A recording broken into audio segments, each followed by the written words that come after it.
Hello, I'm the module leader for Business Research Methods, Dr. Xiangping Du. This week's topics on literature review. But before we go into what is literature review and how to conduct a literature review, it's important for students to understand the concept of literature and the connection of it with knowledge and research. Therefore, in this presentation, I'm going to introduce you the concepts of literature, knowledge and research and the connection between them. And also I'm going to indicate the concept of business research because it's not only research in general, but in particular your research within business and management context. So firstly, it's important for us to understand the fundamental concept of literature and knowledge. So as Oxford Dictionary refers, literature refers to the written works, especially those considered of superior or lasting artistic merit. So for example, that could be the books or writings published on a particular subject, or leaflets or other printed matters used to advertise products or give advice. So it's a written work of a certain merit and superiority. And similarly, knowledge refers to the facts, info, or skills acquired through experience or education. Part of the education could be the written work and literature from books or written published articles or any printed information that is illustrated through the literature. Or the awareness of familiarity gained by experience of a fact or situation. So as can be seen, the knowledge can be gained from literature and it can be gained by your personal experience. So that is to say, literature delivers knowledge and understanding, and the knowledge can be acquired by literature. And on the other hand, knowledge might contribute to the literature, who might written down the knowledge and published in a form. So that is to say that we know things and we gain knowledge because we read them, we read the literature, we experience them, we may see them, hear them and touch them. But however, how we get or what we get out of what we say, we hear, we touch might be different. So this is the concept that is referred as epistemology, so which has been discussed in a great length in Saunders' book, Research Methods for Business Students. So if you're interested, please feel free to explore a little bit further to know more, like how can we know what we know, what is considered as acceptable knowledge, or what constitutes good quality data, or what kind of contribution to knowledge can be made. So this links to the concept of research and the purpose of research as well. So this leads to this topic, not everything contribute or constitute of knowledge. So as you can see from these two figures, so knowledge can be extracted from the original data, which is very discrete and unstructured. And then people through research might organize this data into a meaningful information, which is more structured. As you can see, there are colors or categories within this information. So after this, and then this information might be put in a particular context and look into the connections between all this info. And then that might contribute or constitute into the knowledge where people may understand why all these different colored dots exist there, what's the connection between them and within the particular context. Yes, it's more contextualized with reference to knowledge. And the knowledge may go up to a level becomes wisdom, so which is applied in a general context where people might apply in our daily life. So as you can see, it becomes more colorful because you can make meaning out of it within a particular context you may refer to or you may situate it. So there's a level from data to information to knowledge and wisdom. So you can say the differentiation between data, information, knowledge and wisdom, and in the later image here. And then this is kind of a process of a research as well, and that is kind of lead to the next concept we want to discuss, and what's the point of research and the connection between research and knowledge. As the above image shows, research is the key in developing knowledge, and knowledge is indeed developed through research. Therefore, research must first identify what we already know and must know what exists in literature. And in order for us to gain more knowledge and understanding of a particular phenomenon. So that is because not everything, not all the phenomena might worth research. Yeah? And also, it's important for us, for you, when you decide on a research topic, on what is worth investigating, what is not. So that refers to the literature, what's already there. If you have already got the answer to the research question, it might not be worth investigating. Okay? If you can't find the answer, therefore, there might be a gap in the literature which is worth investigating. And what type of research you need to investigate? Everyday research, fitness, diet? No, that's not related to business research, is it? Academic research, academic performance, attendance, and all sorts studies related? Probably not. And for you, what you need to do is business and management related research.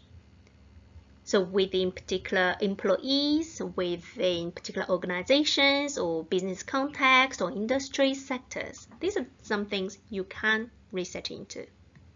Having understood the importance of research and its connection between literature and knowledge, it's now time for us to understand what do we mean by research and what's the concept of research.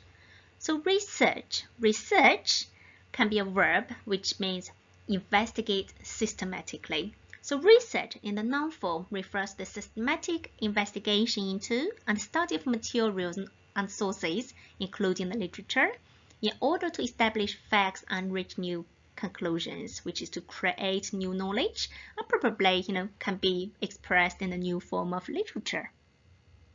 So that's the basic concept as defined in the dictionary. So if you look into the definition of research in a business management context by the different scholars and researchers, so Saunders referred to it as a process that people or researchers undertake in a systematic way in order to find out things, thereby increase their knowledge. Yeah, so the connection between research and knowledge is specifically expressed. And then elsewhere, Saunders refers research as a systematic collection and interpretation of information with a clear purpose to find out things. So again, we both have referred to the systematic way of research and also refers to the creation of knowledge and find out things with a clear purpose. So therefore, research is not simply a collection of facts or information with no clear purpose, and is not simply assembling or recording facts or information without interpretation. And that indicates research must include, a clear purpose and organized in a systematic way, and involves a kind of interpretation and analysis.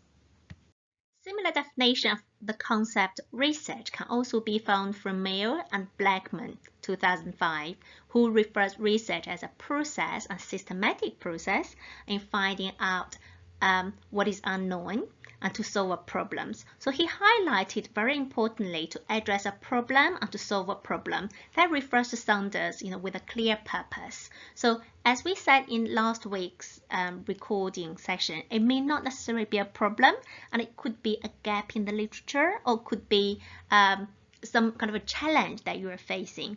So, and that highlights the purpose of research. Something is worth investigating and something is not worth investigating. To combine all these definitions of research, so what does research involve? So it could involve one or more of the following, as Collins and Hussey 2003 summarized. So it could be reviewing, contributing, or synthesizing existing literature and knowledge. It could be testing ideas, models, and theories. Or research can be investigating into existing situations or problems, finding out why and how. It could be exploring and analyzing current or past events, situations, or phenomena, or providing interpretations or solutions to existing problems. And then could be generating new knowledge and literature, and it could be explaining a new phenomenon, or constructing or creating new procedures or systems. And the purpose of creating knowledge via research, and that could be different depth and breadth into a research. So Saunders explains that there are 3 different modes where knowledge is created through research. So the mode 1 is where research emphasizes which solves academic interests and probably which emphasizing fundamental issues rather than applied nature, where that might be very little or if any focus on utilization of a research by practitioners, so may not be very applied or practical solutions in reality.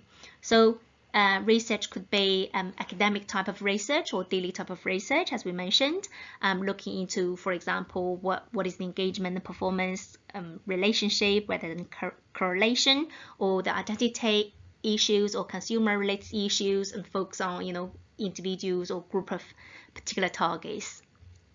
But mode 2 has gone beyond to the pure fundamental nature of a research, and then this could be emphasized in a particular context of research which is governed by a world of practice, which highlighting the importance of a collaboration between the practitioners and the need of the practice. So for example, when we're looking to organizational cultures, the particular strategies or leadership styles, or the various of HR practices, and these are probably more practical in an organization or in reality, so which could be tackled and which could be applied once the research findings has created and the knowledge is created. So moving to mode 3 probably is more profound level, so where emphasize the importance of a broader issue of human relevance of a research, which linked to an idea of going beyond the individual level or organizational level, and it could probably be expanded to the whole society, societal level. So that's what we say being socially useful. For example, the kind of research topics investigating into sustainability, corporate social responsibility, or ethics, or probably gender or sex related issues. Some, for example, big bang issues, pay or gender gap or glass ceiling sort of issues. So this may not necessarily be related to a particular organization, but could have a more significant impact on the society as a whole. So these are the 3 modes of research and level of research where create different levels of knowledge, which might be applied, the kind of wisdom that might be applied in a bigger context would be different. So therefore, when you choose a research topic, it's important that you consider the 3 different modes of knowledge creation through research. So whether you just focus on probably the fundamental or individual level, or probably you focus on the organizational and practical level, or you may want to have a research topic that could be socially useful and applied in a more profound and more wider context. So in a business and management research, so as a researcher, you can study a diverse set of social units ranging from individuals to nations or even regions. So as we mentioned, you could look into individuals, employees, managers, CEOs, line managers, or customers, suppliers, clients, so which are referred as the organizational actors.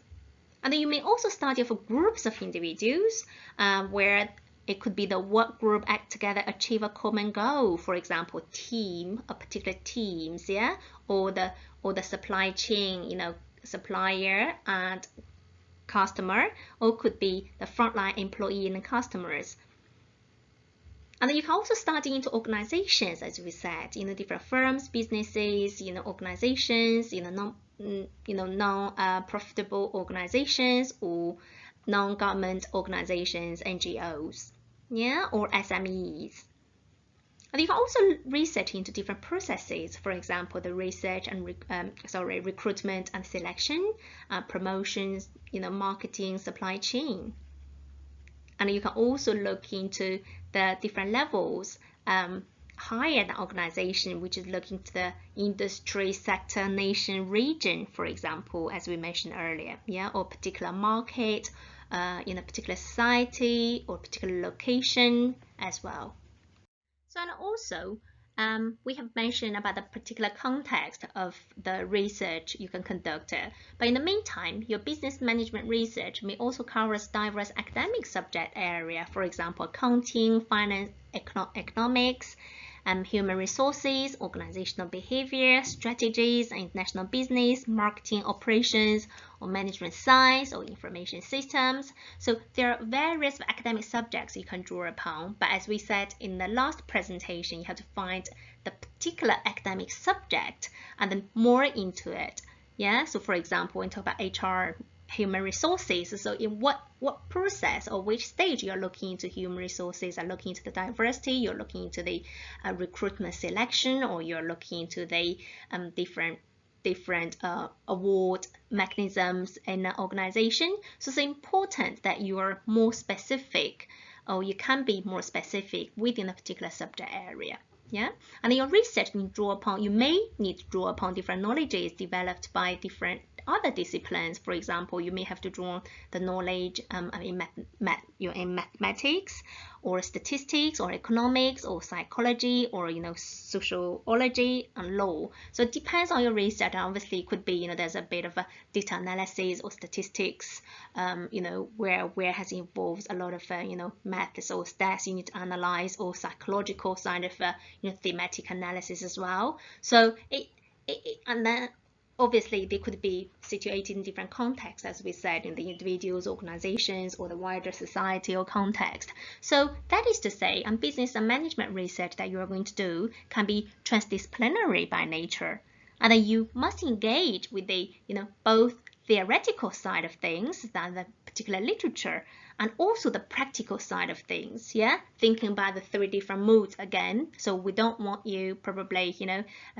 just for the purpose of doing the research and then to pass, and hopefully you can do a research or start a research which has a bit of practical implications, and if it's not as fundamental or as significant in a societal usefulness.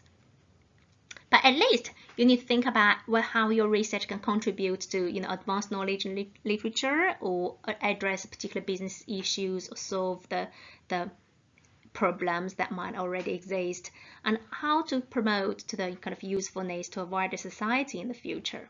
Okay, so these are the things you have to consider when you think about your research topic and when you start collecting the literature for the research.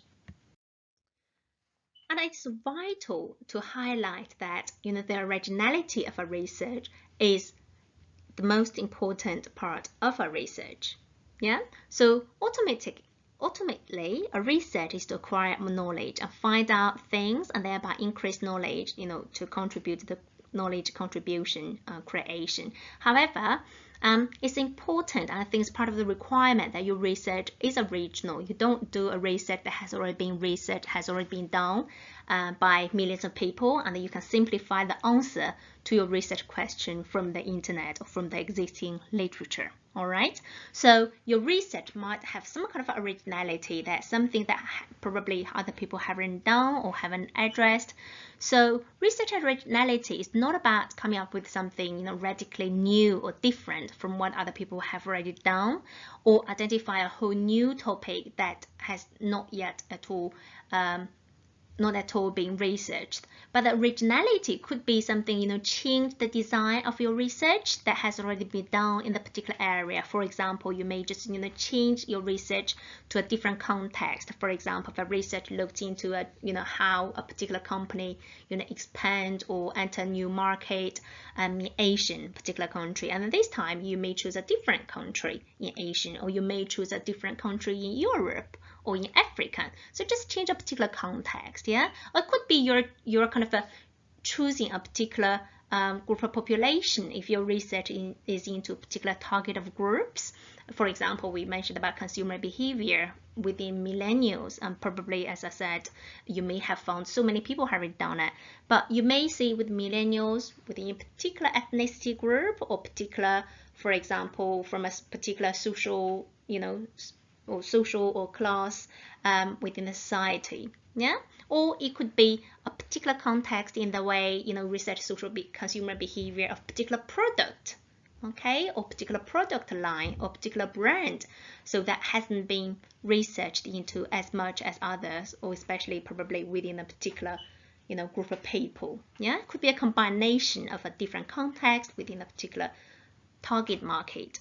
Yeah, and it could be you're doing research just using different data collection methods. You may find, many people have done the research in a quantitative way. There's a lot of data, statistically, but there hasn't been much research looking into the feelings, into the insight, and in a qualitative way. So that's why you may see I'm doing research within a similar context, but using different tools or techniques to tackle it.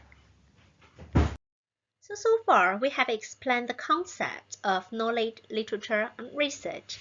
If you go back to the roadmap of your research project as we introduced in our first session, so you can say the purpose of research is probably eventually want to create knowledge, yeah? So in the process of doing research, as a researcher, you need to acquire or get to know what existing literature already there. And then before you create knowledge or create new literature. So it's vital at the beginning you ask yourself what you want to do and what is meaningful or why it is worth doing. And then you review the relevant literature in the field to justify the reason or the worthiness or the usefulness of your research topic. And then leads to your conclusion, the meaning, the outcome of your research, which is to create knowledge. So the knowledge might be written in the form of literature again. So that's the connection that the research is about. So please find the relevant references and sources for your further reading here. So this is also to remind you that by now you should have already got your research topic and research question and justifications from last week, yeah? So you need to state your clear research title or research question in a statement and consider the three aspects which the academic subject you're doing, and then the scope or the context of your research, and the function verb. So please double check whether your research topic or title has got three main elements. All right. In the meantime, please try to explain and justify why this research topic is chosen, and then supported by the evidence. For example, so the relevant literature you have already read within the academic subject or the context area, and then you need to get that done by this week, and so be able to prepare for next week's literature. Below is a couple of additional research topics just for your reference, which you can see against these two research topics. There are specific research questions that you may want to ask or investigate a little bit further. So for the specific questions, so you can lead to the relevant literature that you want to review to find out specific literature against the specific question. So this is very similar to our specific research objectives, isn't it? So as we mentioned earlier, the specific objectives can support you in constructing your literature review. So in a similar way, the specific research questions you have for a research topic helps you define what the relevant literature is for your particular research. Finally, I hope the above is useful and helps you understand the importance of research and why we have to conduct our research. And again, you are the researcher and you have to decide on your research topic and be responsible to yourself. Yeah, obviously you have all the support available. Please make the best use of them.